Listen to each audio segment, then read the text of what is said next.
the need for understanding the human being? For quite a few years now, education has been an area of civilized cultural activity that we nurture in the anthroposophic movement.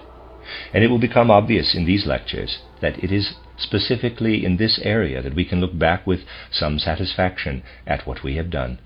Our schools have existed for only a few years, so I cannot really speak of accomplishment, but we can speak of the beginning of something that even outside the anthroposophic movement has already left an impression on groups interested in the spiritual life of culture today. In reviewing our educational activity, it gives me real joy to speak again on this closely related theme, particularly here in Holland, where many years ago I had the opportunity to lecture on subjects related to anthroposophic spiritual science. Anthroposophic education and teaching is based on knowledge of the human being, which is acquired only on the basis of spiritual science. It works from our knowledge of the whole human being as body, soul, and spirit. Initially, such a statement may seem obvious. It will be said that of course the whole person must be considered when it comes to education as an art, that spirit should not be neglected in favor of the physical, nor should the physical be neglected in favor of spirit. The situation will soon be obvious, however, once we see the practical results that arise from any area of human activity that is based on spiritual science. In The Hague, here in the Netherlands, a small school, a daughter, so to speak, of our Waldorf school in Stuttgart, was established on the basis of an anthroposophic knowledge of the human being. I think that anyone who becomes aware of such a school, whether from merely hearing about its practices or in a more intimate way, finds that its methods arise from an anthroposophic basis and are essentially different from the typical school today. This is because wherever we look today, we find a gap between what people think or theorize and what they actually do in practice. In our present civilization, theory and practice have become widely separated. Although it may sound paradoxical, perhaps this separation can be seen, above all, in the most practical of all occupations in life, in the world of business and economy. Here, all sorts of things are learned theoretically. For example, people think through the details of administration in economic affairs. They form intentions. But those intentions cannot be performed, because no matter how carefully they are thought through, they do not meet the reality of life. I would like to clarify this so we can understand each other. Let's say a man wants to set up a business. He writes up a business plan, considering everything related to this business and organizing it according to his intentions. Then he acts on his theories and abstract thoughts, but here they must deal with reality. Certain things are done, invented ideas are put into practice, but the thinking does not fit real life. In fact, something is carried over into real life that does not correspond to reality. A business conducted in this way may continue for a while, and those who start such businesses may consider themselves to be very practical. Those who go into business and never learn anything beyond the customary practices generally consider themselves to be practical people. Today we can hear truly practical people speak of such theorists who enter the business life and introduce their theories with a heavy hand. If enough capital is available, they may be able to continue for a while, but with time the business fails or may be absorbed into another, more established business. Usually when this happens, very little attention is given to how much genuine vital effort was wasted, how many lives ruined, and how many people were injured or hindered in life. It has happened only because something has been theorized, thought out by practical, in quotes, people. In such cases, however, their practicality has not come through understanding, but through the intellect. They introduced something into reality without considering the actual situation. Few people notice, but this sort of thing has become rampant in today's society.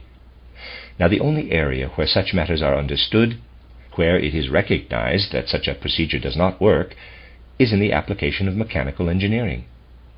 When a decision is made to build a bridge, it is essential to use the knowledge of mechanics to ensure that the bridge will hold up to what is required of it. Otherwise, the first train to cross it will plunge into the water. Such things have happened, and even today we see the results of defective mechanical construction. In general, however, this is the only area of practical life where it can be seen unequivocally whether or not the conditions of reality were foreseen. If we consider the practice of medicine, we see immediately that it is not so obvious whether or not the conditions of reality have been properly considered. Here, too, the procedure is the same. Something is theorized and then applied as a method of healing.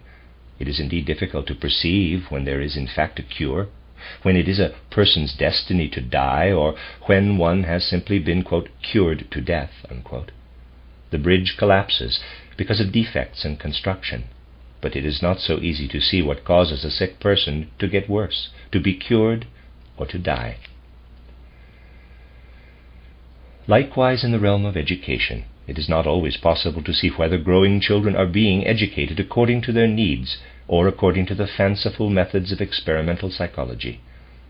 In the latter case, a child is examined externally, and then one asks about the child's memory, intellectual capacities, ability to form judgments, and so on.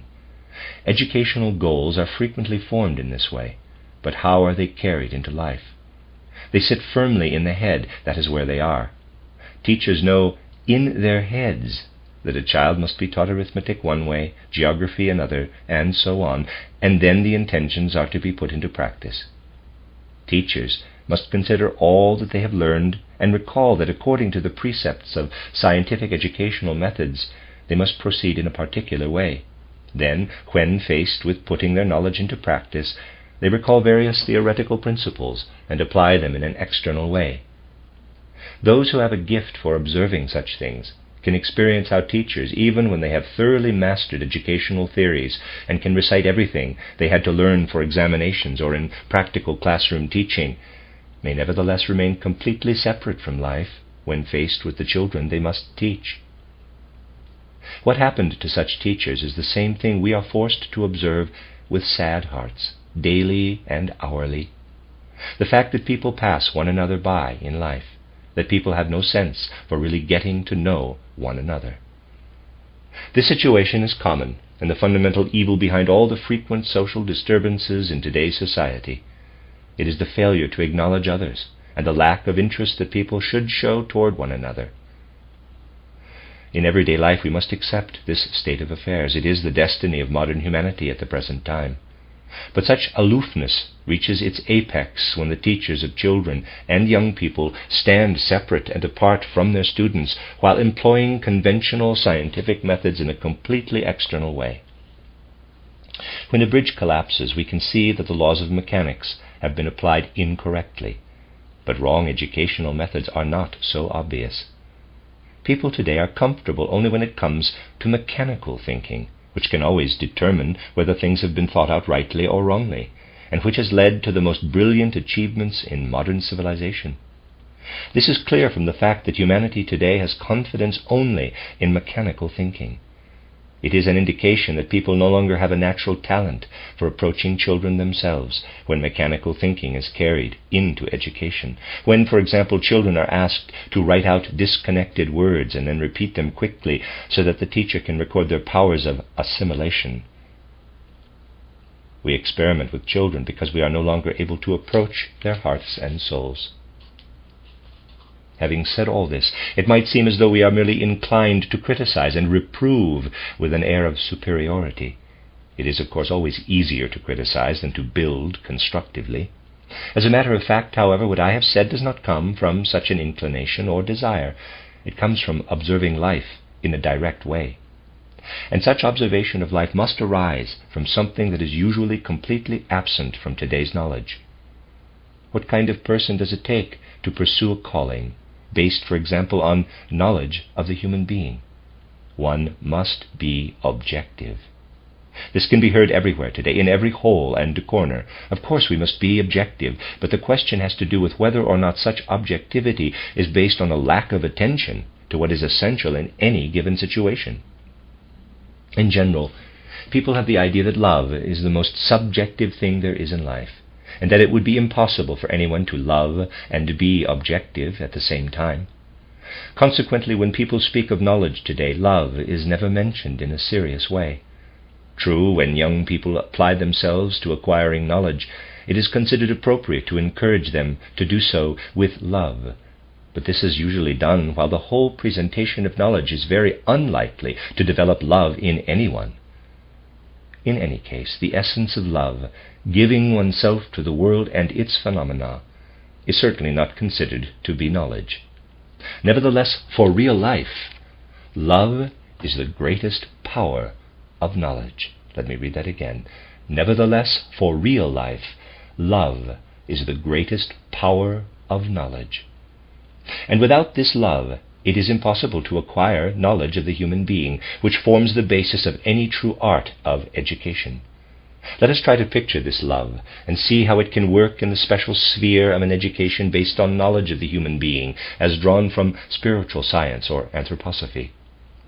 Children are entrusted to us for their education. If our thinking in regard to education is based on spiritual science, we do not view a child as something to be developed towards some human ideal of society or some such thing. A human ideal can be completely abstract. Such a human ideal has already assumed as many forms as there are political parties, societies, and other interests. Human ideals change according to one's adherence to liberalism, conservatism, or some other program, and thus children gradually taken in some particular direction to become whatever is considered proper. This is carried to extremes in Russia today. In general, however, this is more or less the way people think today, though perhaps somewhat less radically. This is not the place to start for teachers who want to educate on the basis of spiritual science. They do not idolize their own opinions. An abstract image of the human being toward which children are to be led is an idol. It has no reality. The only reality that could exist in this sense would be for teachers to consider themselves the ideal and then require children to become like them. Such teachers would at least touch some sort of reality, but the absurdity of saying such a thing would be obvious. When we deal with young children, we are faced with beings who have not yet begun physical existence. They have brought down spirit and soul from pre-earthly worlds and plunged into the physical bodies provided by parents and ancestors. We see a baby before us in the first days of life, having undeveloped features and unorganized random movements. We follow, daily and weekly, how the features become more and more defined and express what is struggling to the surface from the inner life of soul. We observe how the life and movements of the child become more purposeful and directed, and how something of the spirit and soul is working its way to the surface from the inmost depths of that child's being. Then, filled with reverent awe, we ask, what is it that is struggling to the surface? Thus, with heart and mind, we are led back to the human being, when soul and spirit lived in the spiritual pre-earthly world, from which this child descended into the physical world.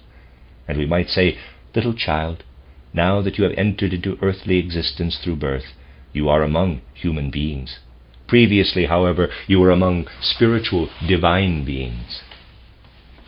What once lived among spiritual divine beings descended to live among human beings.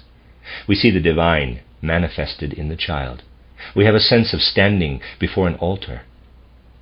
But there is one difference. In religious communities, it is normal for people to bring sacrificial offerings to their altars, so that those sacrifices can ascend into the spiritual world.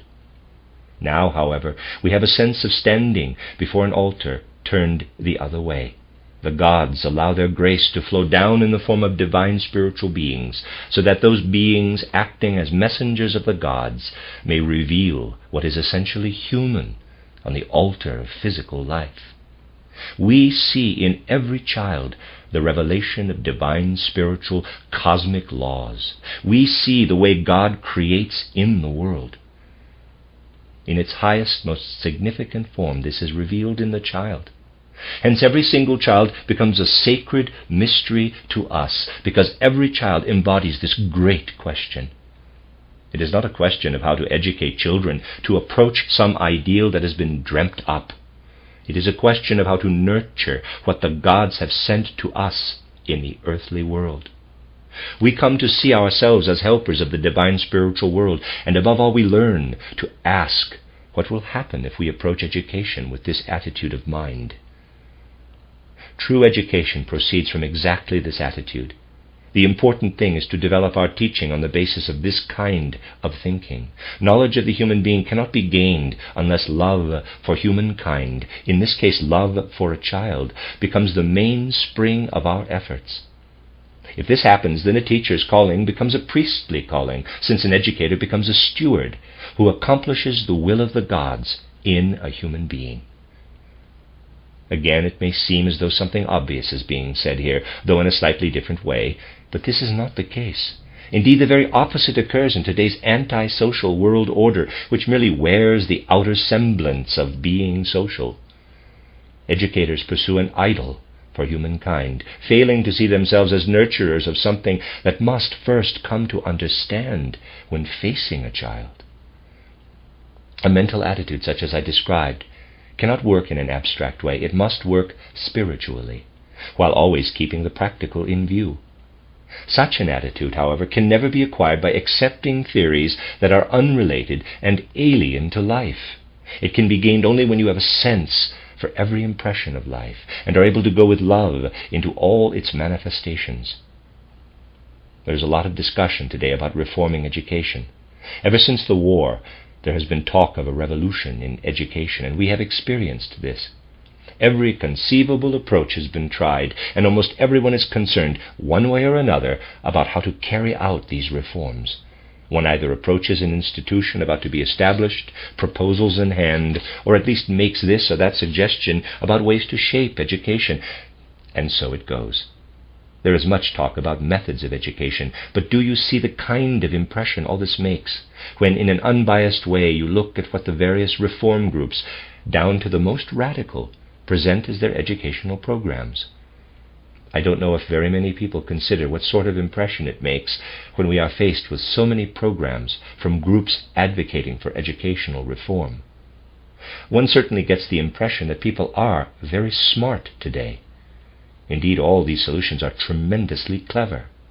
And I do not say this with irony, but quite seriously. There has never been a time when there was as much ingenuity as there is in our time. It's all there, set out for us. Paragraph 1, how to educate so that the children's forces will develop naturally. Paragraph 2, paragraph 3, and so on. Today, people of any profession, occupation, or social class can sit down together and work out these programs. Everything we get in paragraphs 1 through 30 will be delightfully ingenious, because we really know exactly how to form theories. People have never been so good at formulating things as they are today. Then a program or several programs can be submitted to a committee or legislature. This again is very resourceful. Something may be changed, deleted, or added according to party opinion, and something very ingenious emerges, even if it is sometimes strongly partisan. Nothing can be done with it, however, but this is really beside the point. Waldorf education never began with such a program. I don't want to brag, of course, but if this had been our purpose, we could also have produced a program at least as clever as those coming from many associations for educational reform. The fact that we have to deal with reality might prove a hindrance, and so the result would be more stupid. With us, however, it has never been a matter of a program. From the very beginning, we were never interested in educational principles that might be incorporated into a formalized system of education. What we were really interested in was reality, absolute reality. What is this reality? First, there were children, individual children, with various characteristics. We had to learn what these were and to get to know the children's inherent characteristics that they had brought down with them. We had to understand what was expressed through their physical bodies. First and foremost, then, there were the children. Then there were the teachers. You can adopt as much as you like the principle that children should be educated according to individuality. This is part of every reform program, but absolutely nothing will come of it. On the other hand, aside from the children, there are the teachers, and it is important to know what the teachers can accomplish with children. The school must be run in such a way that we do not establish some abstract ideal. Rather, we allow the school to develop out of the teachers and students. Those teachers and students are not present in any sort of abstract way. They are very real, individual human beings. That is the gist of the matter. Then, by virtue of necessity, we are led to build up a true education based on a real knowledge of the human being. We cease to be theoretical and become practical in every detail. Waldorf education, the first teaching method based on anthroposophy, is in reality the practice of education as an art. Thus it is possible to give only indications of what can be done in various situations. We have no interest in grand theories, but so much the greater is our interest in impulses of spiritual science, which can give us real knowledge of the human being, beginning, as it must, with the child. Today, however, unrefined observation completely ignores the most important characteristics in the progressive stages of life. I would say that we must draw some inspiration from spiritual science if we wish to develop the right sense for what we should bring to children. People today know very little about the human being and about humankind in general. People imagine that our present state of existence is the same as it was in the 14th or 16th century, and indeed that it has never been any different. They picture the ancient Greeks or Egyptians as being pretty much the same as we are today. And going back even further, today's views see natural scientific history enveloped in mist, to the degree that beings emerge who are half ape and half human. There is no interest, however, in penetrating the great differences between the historic and prehistoric epochs of humankind. Let us study human beings as they appear to us today, beginning in infancy up to the change of teeth. We see very clearly that physical development runs parallel to the development of soul and spirit. Everything that manifests as soul and spirit has an exact counterpart in the physical. Both appear together. Both develop out of the child together. When children have gone through the change of teeth, we see how the soul is already freeing itself from the body. On the one hand, we can follow the development of soul and spirit in children, and on the other, their physical development. These two sides, however, have not yet clearly separated. If we continue to follow the development until the time between puberty and about the 21st year, the separation becomes much more defined. And then, when we reach the 27th or 28th year, speaking now of modern humanity, we no longer see how the soul and spirit is connected with the physical body. What a person does at this age can be perceived, on the one hand, in the life of soul and spirit, and on the other hand, in the physical life. But the two cannot be connected.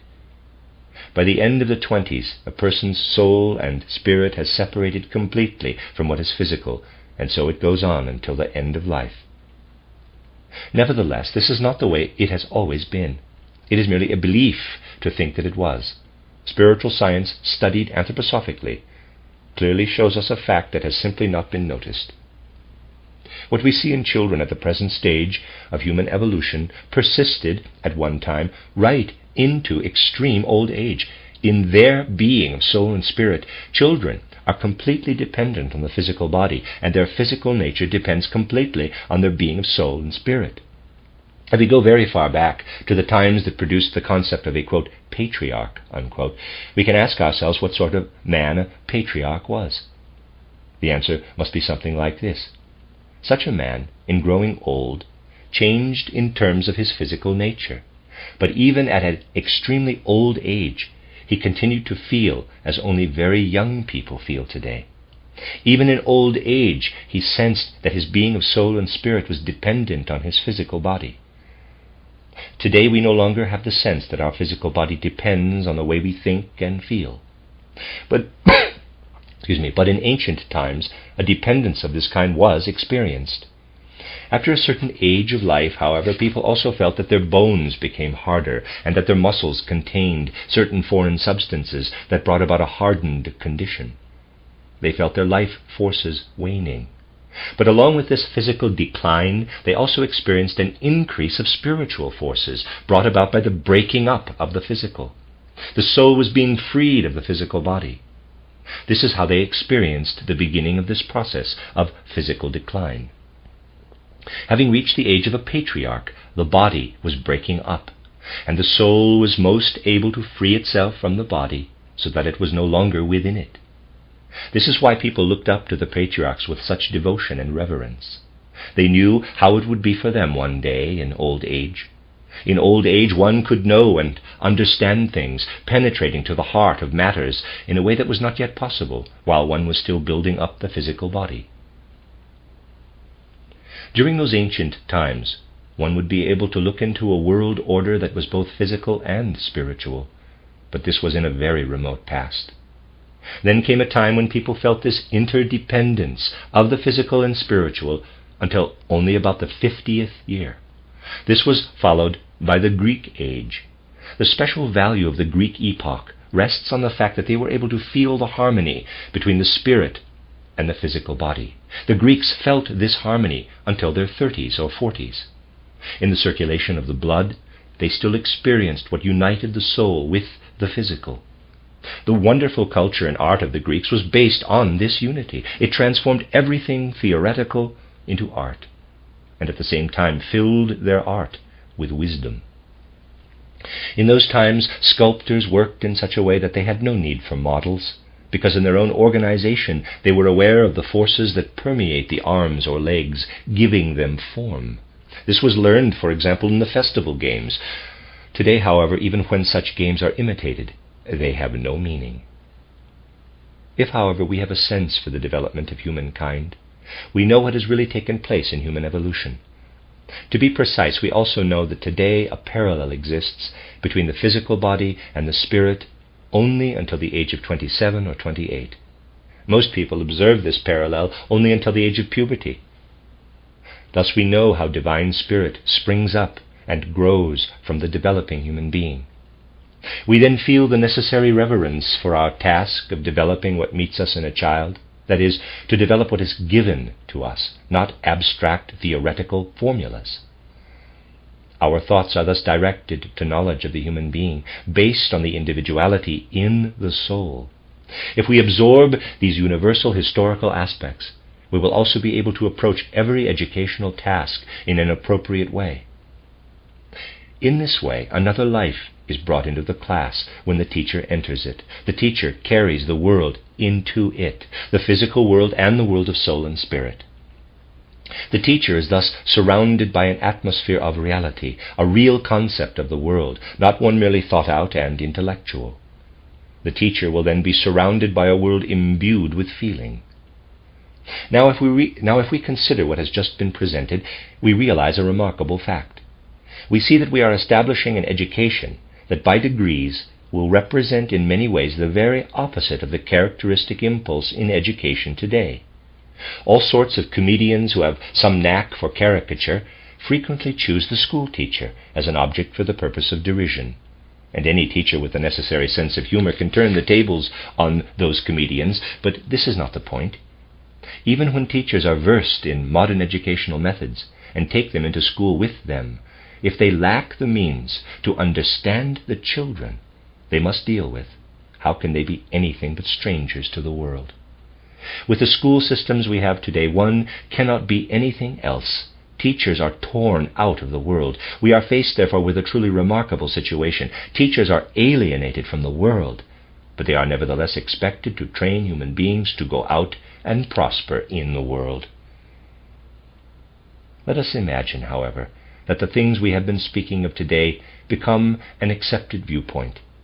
The relationship between teachers and children is such that in each individual child a whole world is revealed, and not just a human world, but also a divine spiritual world manifested on earth. In other words, the teacher perceives as many aspects of the world as there are children in the class. Through each child, the teacher looks into the wide world. Thus education becomes art. It is imbued with an awareness that whatever one does directly affects world evolution.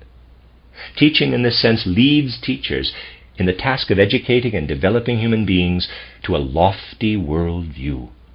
Such teachers are those who gain the ability to play a leading role in the great questions that face civilization. The student will never outgrow such a teacher as they so often do today. Consider this scenario in a school.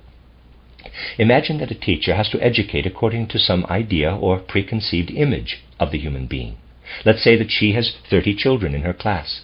Among them are 2 who, through an innate capacity and guided by destiny, happen to be far more gifted than the teacher herself. What should the teacher do? She would want to shape them according to her educational ideal. Anything else would be impossible. And how does this turn out? Reality does not permit it, and the students outgrow their teacher. If, on the other hand, we educate according to reality, we nurture all that manifests in children as qualities of soul and spirit. Thus we are like gardeners with our plants. Do you think that gardeners know all the secrets of the plants they tend? Plants contain many, many more secrets than gardeners understand, but they can tend them, nevertheless, and perhaps succeed best in caring for those that they do not yet know. Their knowledge rests on practical experience, a, quote, green thumb, unquote. Similarly, it is possible for teachers who practice an art of education based on reality to stand as educators before children who have genius, even when they themselves are certainly not geniuses. Such teachers know that they have no need to lead students toward some abstract ideal. Rather, in the children, the divine is working in the human being, right through the physical body. Teachers who have this attitude can achieve what we've just talked about. They do this through an outpouring love that permeates their work as educators. It is this mental attitude that is so essential. With these words, offered as a kind of greeting today, I hoped to give you some idea of the essence of this lecture course. It will deal with the educational value of understanding the human being and the cultural value of education.